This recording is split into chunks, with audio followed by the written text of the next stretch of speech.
What's your name? Sir Duncan the Tall. Never heard of him. You know every knight in the Seven Kingdoms. The good ones. You wish to enter the tourney? I don't have much, just sword and shield. I mean to serve the realm with all my might. But what should I do? I don't know. I'm really quite drunk.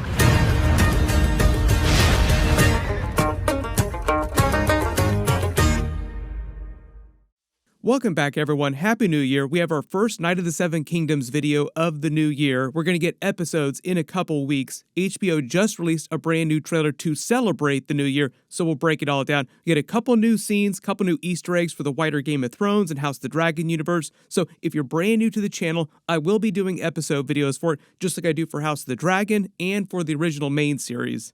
Definitely feels good to say this year we're finally going back to Westeros. It's been a minute, and we get two brand new Game of Thrones series in the same year.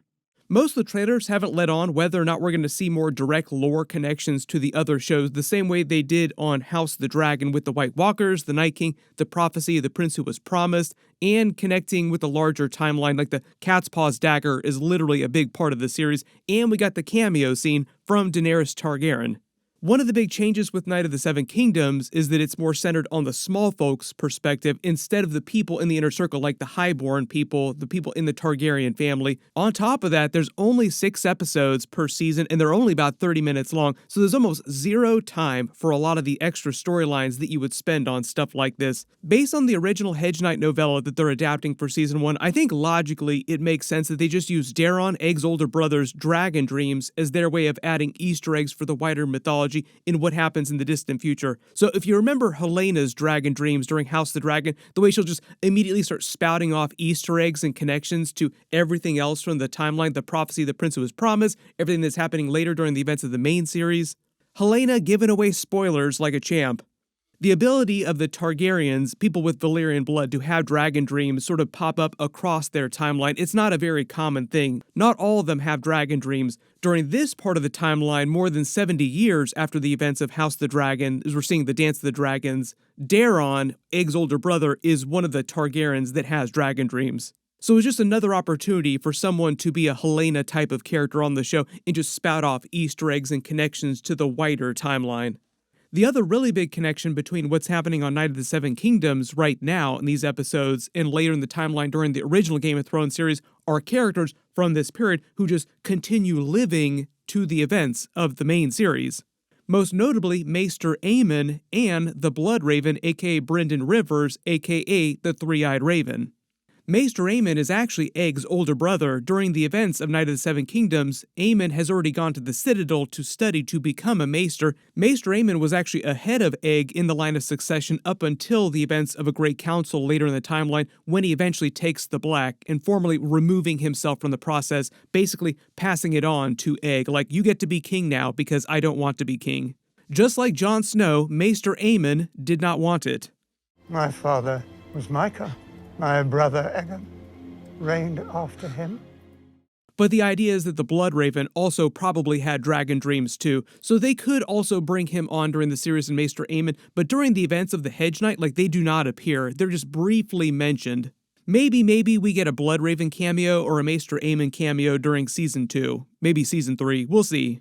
Fun fact though, later in the timeline, once Aegon does eventually become Aegon V and sits the Iron Throne, becomes the next king, he's the person who actually sends the Blood Raven or sentences him to take the Black and go to the Wall, and Maester Aemond took the Black at the same time and then also went to the Wall with him. But Night of the Seven Kingdoms is going to be a way less lore-heavy series than, say, House of the Dragon or the original main series was. Based on the footage in this trailer, the previous trailers that we've gotten so far, and the Hedge Knight novella story that they're adapting for Season 1, I think we have a pretty good idea for what the timeline of events in Season 1 are going to be, how they're going to break up all the big WTF moments. They start this new trailer with a clip of Dunk and Aegon at the campfire, and Aegon is messing with him, implying that he's not a good or famous knight because he's never heard of him before. It's also because Dunk doesn't have any traditional armor or clothing, the typical trappings of a regular knight in Westeros, that you would normally look at him and think that he was a knight. Aegon literally makes fun of his belt for just being a string of rope, not an actual belt. The whole reason why Dunk is wearing rope for a belt and why he doesn't have proper clothes of a knight is because he's literally too big for Sir Arlen's clothes. He tried to wear his armor after he buried him, but none of it would fit, including Sir Arlen's belt, and to boot, neither Dunk nor Sir Arlen ever had enough money to keep buying Dunk new clothes as he grew up very, very fast. Sir Arlen took him on as a squire in Fleabottom when Dunk was a little kid. And Dunk's retort here, do you know all the good knights, is ironic because yes, Egg does know all the good knights. As a member of the royal family, he's lived in the Red Keep and met all the Kingsguard who are made up of the best trained knights in the realm. And on top of that, Egg himself is a huge fanboy of knights. He wants to become a knight himself. So he's kind of like a savant encyclopedia full of sports stats and details on every knight in Westeros. This is why he's kind of like Dunk's man in the chair, who starts giving him advice on the best matches to seek out at the tourney of Ashford, because Dunk needs to win. Like, he needs the money and the honor it will bring him so that he can win service in some other great lord's family. Egg basically points him out to the easiest matches to win. Like, no, stay away from that knight, he's way too good. Fight these people, they're terrible fighters. Dunk was trained by Sir Arlen as his squire, but he never fought in an actual tournament before, and he hasn't gotten that much training, so he's basically like a day one knight, very green to make as many metaphors as possible, and in a fight, his only real advantage right now is his overwhelming size and strength, which is basic physics. Be tall.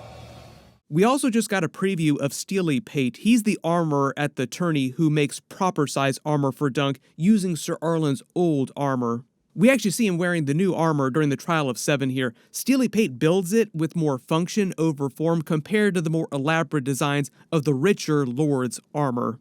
Really good example of this is all the Targaryens you see in the trailer have dragon-themed armor that looks similar to Daemon's armor. Extremely, extremely expensive. Looks really cool though, really badass. The actual campfire scene where Egg is messing with Dunk here and they're just verbally sparring with each other is after Dunk has agreed to let him squire for him, and it's the first night of the tournament. Dunk picks an area nearby in the woods for the campsite because he doesn't have the money for a traditional pavilion inside the more core area of the tournament where most lords and other knights are competing.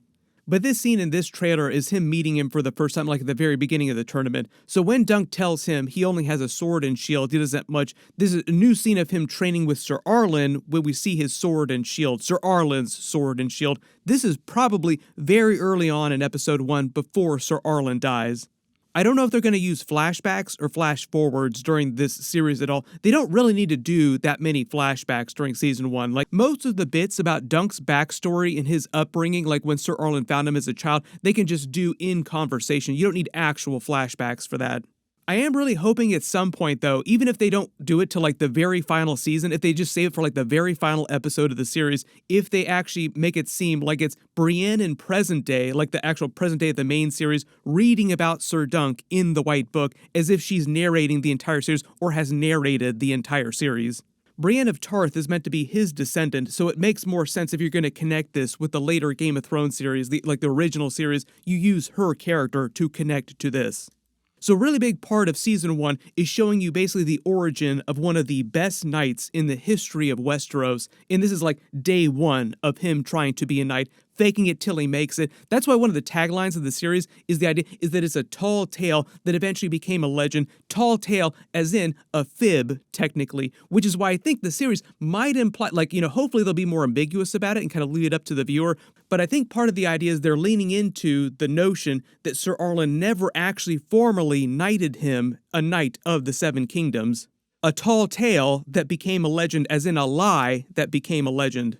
This is actually a long-running theory in the fandom when there were just the books, like before they'd actually done the series, because George R. R. Martin never flat-out answered the question as to whether or not Dunk was actually knighted, like he just kind of left it open-ended question for people to theorize about. What'll probably happen is they'll just have a moment where it seems super ambiguous and you could just take it either way. But the idea is that however he began, he eventually became the best knight in Westeros history, the most famous, most beloved knight in Westeros history, which is why during the main series, you see Joffrey and Jaime reading about him in the White Book, talking about how amazing he was in comparison to Jaime, because Joffrey is using it to make fun of Jaime, saying, how come you haven't done any cool stuff like this Sir Duncan the Tall? Sir Duncan the Tall. 4 pages for Sir Duncan. Must have been quite a man. So they say. Mirroring that Genesis arc is showing how Egg's friendship with Dunk helped shape him, like little boy here, into one of the better Targaryen kings in Westeros history. The entire series takes place, though, season 1 to season 3. He's still a very small boy, very far down in the line of succession. Nobody during the events of these novellas they're adapting thinks that he has any chance of becoming king, like none of the other lords or even the other members of his family in the royal family, so nobody pays him that much mind. Pretty much all their adventures that the novellas chronicle are more like Dunk's sense of honor and goodness slowly rubbing off on Egg, highborn lord, as opposed to a lot of the other Targaryens during this era, especially people in his family who are rotten to the core, like Egg's brother, Aegon, who's kind of like the villain of season 1. It's sort of like the idea of Jon Snow being a much better person because he was raised by Ned Stark, who had this fundamental sense of honor and duty, as opposed to being raised by other Targaryens. That's another good question to debate too. How do you think that Jon Snow would have turned out if he would have been raised like a traditional Targaryen inside a royal family? If you really want to get technical about it, if he had actually been raised by his biological father, Rhaegar Targaryen, there'd been no Robert's Rebellion, he'd eventually taken his father's place, sitting the Iron Throne, married Lyanna Stark after setting aside his other wife, Elia Martell. Had there been no subsequent conflict or civil war in Westeros, Jon Snow probably would have also turned out a pretty decent person because Rhaegar himself seemed like he came off as being a more relatively reasonable Targaryen if you're actually putting them all on the spectrum here.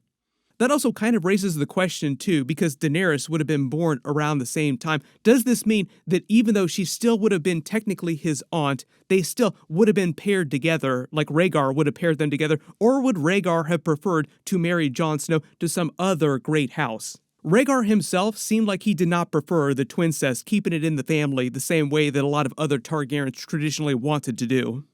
I know there are a lot of you that would love to see them do Robert's Rebellion as one of the next spin-off series or next prequel series. Most of what they said so far is they don't have plans to do that very soon, but I think eventually they will work up to something like that. Most of Robert's Rebellion they deal with in flashbacks during the main series, which is why I think they're waiting longer to do like a full-blown Robert's Rebellion series. Everybody post all your reactions in the comments below, and if you spotted any Easter eggs or references in this trailer, or you have any questions about the series that I didn't address in the video or in my previous videos, just write them below in the comments. We'll probably get a couple more clips, a couple more trailers before the episodes actually drop, so if you have any special requests or Easter eggs or references that you spotted that I haven't talked about in any of my Night of the Seven Kingdoms videos so far, just write them below in the comments. HBO will also probably start dropping House of the Dragon Season 3 trailers once Night of the Seven Kingdoms episodes actually start releasing, so I'll do more videos for House of the Dragon Season 3 once we do start getting some footage. I've already done videos for some of the footage and trailers that they have released. We've gotten a couple teasers so far. Click here for those, and click here for all my other Night of the Seven Kingdoms videos. Thank you so much for watching, and I'll see you guys in the next one.